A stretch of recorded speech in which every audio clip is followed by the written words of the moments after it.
Friends, Nandamuri అభిమానులు ఎవరైనా మొదటిసారి ఈ ఛానల్ను చూస్తున్నట్లయితే ఈ ఛానల్ను సబ్స్క్రైబ్ చేసుకోవాలని కోరుకుంటున్నాను.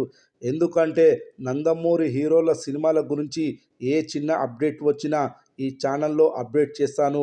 మీకు డైరెక్ట్గా నోటిఫికేషన్ రూపంలో రావడం జరుగుతుంది. ఈ ఛానల్ గ్రోత్ కూడా పెరుగుతుంది. ఈ ఛానల్ను సపోర్ట్ చేయాలని కోరుకుంటున్నాను. ఈ వీడియో మొదటి నుండి ఎండ్ వరకు చూడండి, లేకపోతే అర్థం కాదు. యంగ్ టైగర్ ఎన్టీఆర్ ప్రస్తుతం బ్యాక్ టు బ్యాక్ సినిమాలతో నటిస్తూ ఫుల్ బిజీగా గడుపుతున్నారు. చివరగా ఎన్టీఆర్ దేవర మూవీతో ప్రేక్షకులను పలకరించిన విషయం తెలిసిందే. ఈ సినిమా విడుదలయ్యి మంచి హిట్ అవ్వడంతో ఇప్పుడు అదే ఊపును, ఇప్పుడు సక్సెస్ను ఎంజాయ్ చేస్తున్న మరిన్ని సినిమాలలో నటిస్తున్నారు. ఎన్టీఆర్ నటిస్తున్న సినిమాలలో వార్ 2 సినిమా కూడా ఒకటి. ఈ సినిమాలో హృతిక్ రోషన్ హీరోగా నటిస్తున్న విషయం తెలిసిందే. ఇప్పటికే ఈ సినిమా నుంచి విడుదలైన అప్డేట్లు సినిమాపై అంచనాలు భారీగా పెంచేశాయి. సినిమా కోసం ఎన్టీఆర్ అభిమానులు ఎంతో ఆతృతగా ఎదురు చూస్తున్నారు. ఈ సినిమా పాన్ ఇండియా లెవెల్లో విడుదల చేయబోతున్న విషయం తెలిసిందే. ఇదిలా ఉంటే తాజాగా ఈ సినిమాకు సంబంధించిన ఒక వార్త బయటికి వచ్చింది.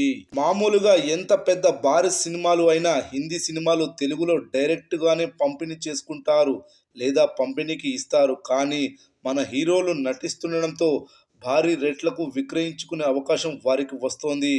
ఆదిపురుష్ సినిమా తెలుగు హక్కులు అప్పట్లో 120 కోట్లకు విక్రయించిన సంగతి తెలిసిందే. ఇప్పుడు ఎన్టీఆర్ నటించిన వార్ 2 సినిమా పరిస్థితి ఇదే. ఆగస్టు 15న ఈ సినిమా రిలీజ్ అవుతుంది. హృతిక్ రోషన్తో పాటు యంగ్ టైగర్ ఎన్టీఆర్ కూడా ఈ సినిమాలో ఒక హీరో. ఈ సినిమాలో ఎన్టీఆర్ ఫైట్లు, పాటలు, డ్యాన్సులు ఉన్నాయి. అందుకే తెలుగులో కూడా మంచి క్రేజ్ ఉంది. అందుకే ఈ సినిమా రైట్స్కు పోటీకి వచ్చేసింది. ఎన్టీఆర్తో క్లోజ్గా ఉంటూ తమిళ దర్శకుడు నెల్సన్తో ఓ ప్రాజెక్టును సెట్ చేసే పనిలో ఉన్న నిర్మాత నాగవంశి ఇప్పుడు ఈ సినిమా తెలుగు రైట్స్ కోసం గట్టిగా పట్టుబడుతున్నారట.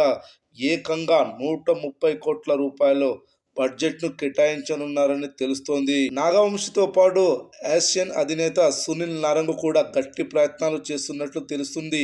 వీరిద్దరు ఏకంగా 130 కోట్లకు తగ్గకుండా ఆఫర్ ఇస్తున్నట్లు తెలుస్తోంది. మరి వీరిద్దరిలో ఎవరు థియేటికల్ హక్కులు సొంతం చేసుకుంటారో చూడాలి. అయితే 130 కోట్లకు అమ్ముడుపోతే మాత్రం ఆదిపురుష్ సినిమా 120 కోట్లకు అమ్ముడుపోయి రికార్డు సృష్టించింది.